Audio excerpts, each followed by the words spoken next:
आप देख रहे हैं लाख टके की बात। नमस्कार, मैं हूं अजय कुमार। आगे बढ़ने से पहले आज की दिन की 10 बड़ी खबरें।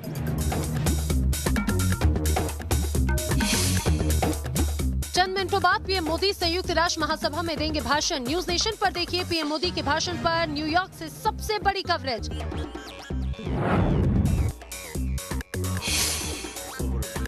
कश्मीर पर दुनिया को झूठी कहानी सुनाने वाले पाकिस्तान की अमेरिका ने लगाई क्लास। पूछा, चीन के उइगर मुसलमानों पर क्यों है चुप।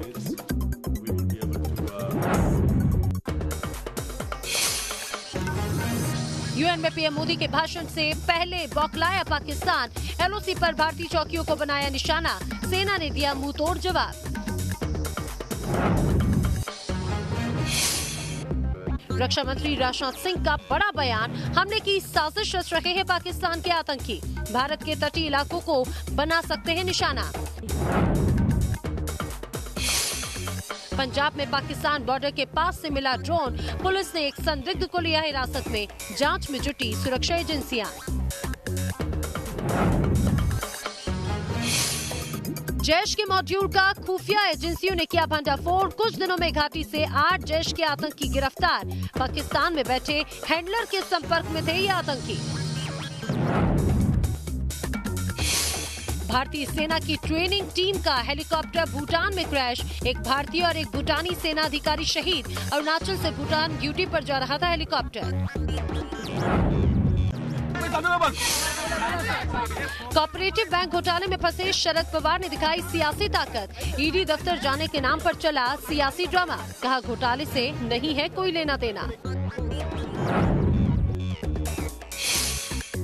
दिल्ली वालों को राहत देने के लिए केजरीवाल सरकार कल से बेचेगी सस्ता प्याज। 400 दुकानों पर 23 रुपए 90 पैसे प्रति किलो की दर से खरीद सकेंगे लोग।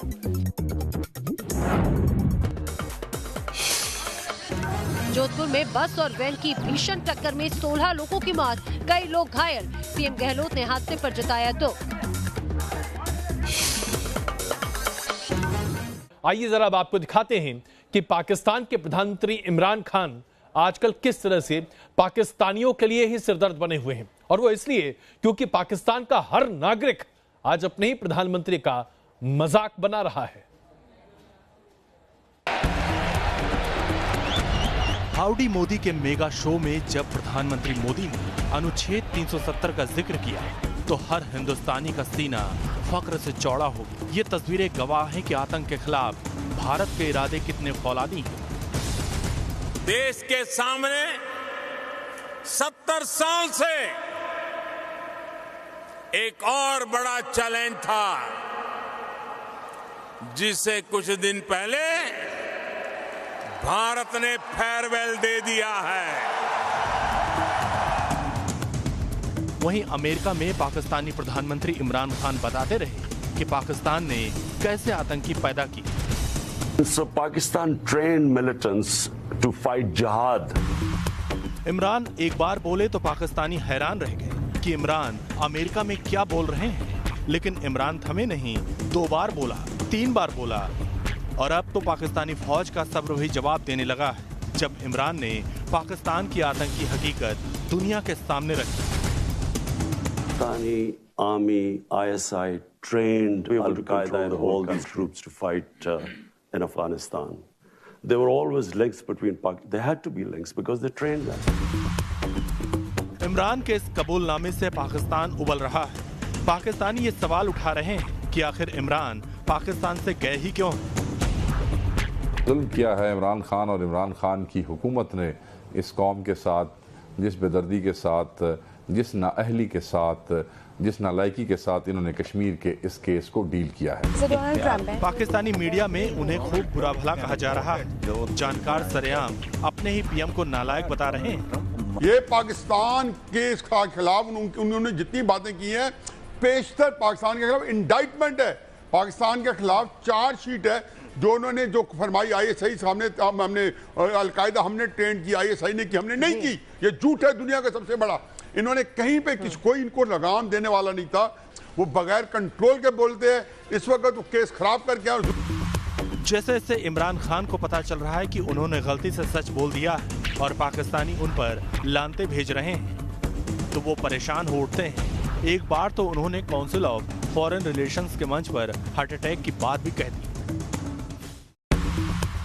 इमरान खान पिछले एक हफ्ते से तैयारी कर रहे हैं कि उन्हें यूएन में क्या बोलना है और क्या करना है, लेकिन जिस तरीके से उनकी जुबान घूम फिरकर अपने मुल्क की दहशतगर्दी की कहानी पर अटक रही है, उससे उन्हें भी शक होने लगा है कि यूएन में वो कुछ उल्टा ना बोल बैठे। Team news nation. पाकिस्तान के अंदर इमरान खान और उनके सनकार को लेकर जो आग भड़क रही है, उसकी वजह यह है कि न्यूयॉर्क में पाकिस्तान के ही होने वाले 5 टुकड़ों की आवाज बड़े पैमाने पर हो रही है। और वो इसलिए क्योंकि पाकिस्तान के कई नागरिक बड़े पैमाने पर अपनी आजादी की मांग आज दुनिया के हर मंच पर कर रहे हैं। चाहे आप बलूच की बात कर लीजिए, पश्तून की बात कर लीजिए, मुजाहिरों की बात कर लीजिए, आप कराची के निवासियों की बात कर लीजिए, हर कोई आज पाकिस्तान की सरकार से अपनी आजादी चाहता है, क्योंकि पाकिस्तान में दमन के अलावा और कुछ नहीं है।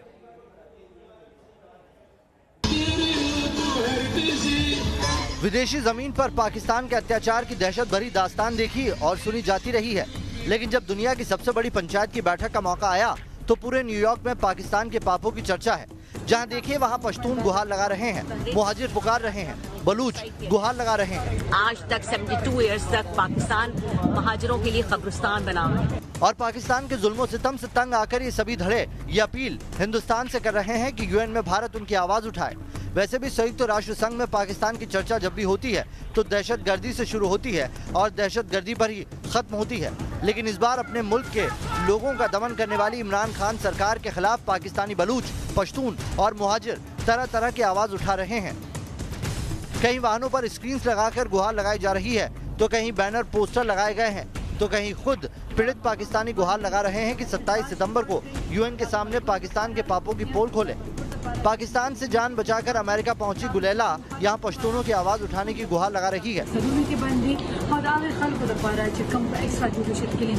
पाकिस्तान के अंदर अपने ही नागरिकों पर किस कदर जुल्म सितम हो रहा है, उसकी दर्जनों तस्वीरें दुनिया ने देखी है। चाहे वो घेर कर बलूचों की हत्या की खौफनाक तस्वीर हो, चाहे कॉलेज में बलूचों और पश्तून छात्रों को घेर कर पीटने का मामला हो, हर बार साफ दिखा है कि पाकिस्तान किस कदर अपने नागरिकों को फौजी दमन का शिकार बनाता रहा है। अब दुनिया की पंचायत जब बैठी है तो पाकिस्तान के इन पीड़ित बाशिंदों की आवाज यूएन की इस बुलंद इमारत के अंदर गूंजने वाली है।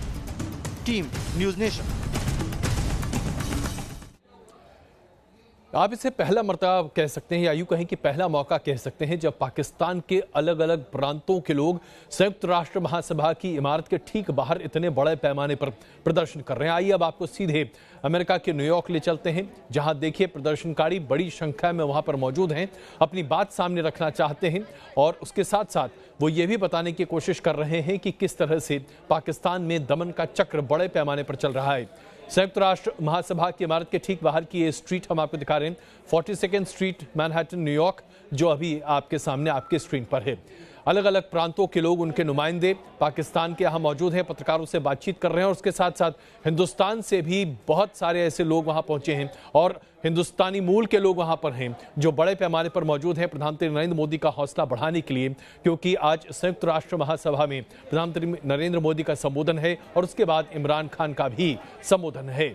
लेकिन इस पूरे माहौल को अगर आप बड़े पैमाने पर देखें, विस्तृत पैमाने पर देखें, तो स्पष्ट हो जाता है कि जहां हिंदुस्तान के समर्थन की आवाज़ बहुत तेज़ है, वहीं पर आज पाकिस्तान में विघटन की आवाज़ें उससे कहीं ज़्यादा तेज़ हैं, क्योंकि पाकिस्तान धीरे धीरे आज टुकड़े टुकड़े होता दिखाई दे रहा है। पाकिस्तान के भीतर की जो तमाम नागुजारियाँ हैं वो सामने आ रही हैं और ये सब कुछ साफ दिखाई दे रहा है। पाकिस्तान की पूरी टीम की अमेरिका में जो फजीयत हो रही है उसके बारे में हम क्या कहें, पाकिस्तान का मीडिया ही कहने के लिए काफ़ी है। लेकिन जिस कश्मीर के मुद्दे को उठाकर इमरान खान पूरी दुनिया के सामने हिंदुस्तान को शर्मिंदा करने की कोशिश कर रहे हैं, उस कश्मीर में आज अमन कितनी तेजी से बहाल होता जा रहा है, आइए अब आपको दिखाते हैं। राष्ट्रीय सुरक्षा सलाहकार अजीत डोभाल भी श्रीनगर में हैं और आतंकवादियों से किस तरह से निपटना है, क्योंकि पाकिस्तान बड़े पैमाने पर आतंकवादियों की खेप हिंदुस्तान में भेजने की तैयारी कर रहा है, इसकी रणनीति बना रहे हैं। कश्मीर शांत है, लेकिन पाकिस्तान के प्रधानमंत्री इमरान खान कश्मीर के नाम पर ही अपनी नौकरी सही ठहराने की कोशिश कर रहे हैं।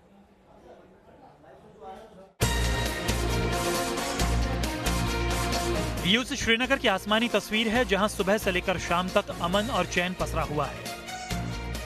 सड़क पर वाहनों की आवाजाही है, बाजार गुलजार है। आम दिनों की तरह ही लोग खरीदारी कर रहे हैं और पूरे श्रीनगर में शांति का माहौल है। लेकिन पाकिस्तान सरहद पर नापाक साजिश रचने से बाज नहीं आ रहा और आतंक की इन्हीं चुनौतियों से निपटने के लिए खुद राष्ट्रीय सुरक्षा सलाहकार अजीत डोभाल श्रीनगर पहुंचे हुए हैं। जम्मू कश्मीर में आर्टिकल 370 हटने के बाद से एनएस अजीत डोभाल ने दूसरी बार घाटी का दौरा किया है। इस बार उनका जोर आतंक के खिलाफ कड़े एक्शन लेना है ताकि सर्दियों से पहले आतंकी घाटी में घुसपैठ की नापाक कोशिश न कर सके। इसके लिए डोभाल ने अफसरों के साथ हाई लेवल मीटिंग की है। एनएस अजीत डोभाल ने सुरक्षा बलों को कहा है कि घाटी में छिपे आतंकियों को टारगेट कर ऑपरेशन चलाया जाए। साथ ही ये भी ध्यान रखें कि आतंक के खिलाफ कार्रवाई में आम लोगों को नुकसान न पहुंचे। लोगों का जीवन और बेहतर बनाने के लिए भी कदम उठाएं। दहशतगर्दों के खिलाफ सेना प्रचंड प्रहार के लिए तैयार है और उसका असर भी दिखने लगा है। भारतीय एजेंसीज ने जम्मू कश्मीर में जैश के एक बड़े मॉड्यूल को ध्वस्त किया और 8 आतंकियों को गिरफ्तार किया है। रामबन और बनिहाल से 2 आतंकियों को पकड़ा गया है। शोपियां से 2 आतंकी दबोचे गए तो जम्मू से भी 2 आतंकी पकड़े गए हैं। गिरफ्तार आतंकी पाकिस्तान में बैठे जैश हैंडलर आशिक मीर के संपर्क में थे और बड़ी आतंकी वारदात को अंजाम देने की फिराक में थे। आतंकी संगठन जैश-ए मोहम्मद अपनी जन मिलिशिया सेना और कमांडोज आतंकियों को किसी भी तरह भारत में घुसपैठ कराकर आतंकी हमले कराने की साजिश रच रहा है। लेकिन देश की सुरक्षा एजेंसियां और खुफिया एजेंसियां पूरी तरह से मुस्तैद हैं और इसी के चलते जम्मू कश्मीर से जैश के 8 खूंखार आतंकियों को गिरफ्तार किया गया है जो पाकिस्तान में बैठे जैश के हैंडलर आशिक मीर के संपर्क में थे और भारत में आतंकवादी हमले करने की साजिश रच रहे थे। डोभाल के इस दौरे से घाटी के लोगों का सरकार के प्रति भरोसा और बढ़ा है और बड़ी कार्रवाई की आहट से दहशतगर्द कांप उठे हैं। अपने पहले कश्मीर दौरे पर जहां डोभाल आम लोगों से पूरी गर्मजोशी से मिले और उनकी परेशानियां, उनके हालात को करीब से जाना। हालांकि आर्टिकल 370 को हटाए जाने से आतंकी बौखलाए हुए हैं। जैश के आतंकियों को पाकिस्तान की बैट और एसएसजी के कमांडो पूरा साथ दे रहे हैं। लेकिन ऐसे माहौल में घाटी का दौरा कर डोभाल ने साफ कर दिया कि दहशत की हर चाल नाकाम होगी। दिल्ली से रुमान अल्लाह खान के साथ टीम न्यूज नेशन।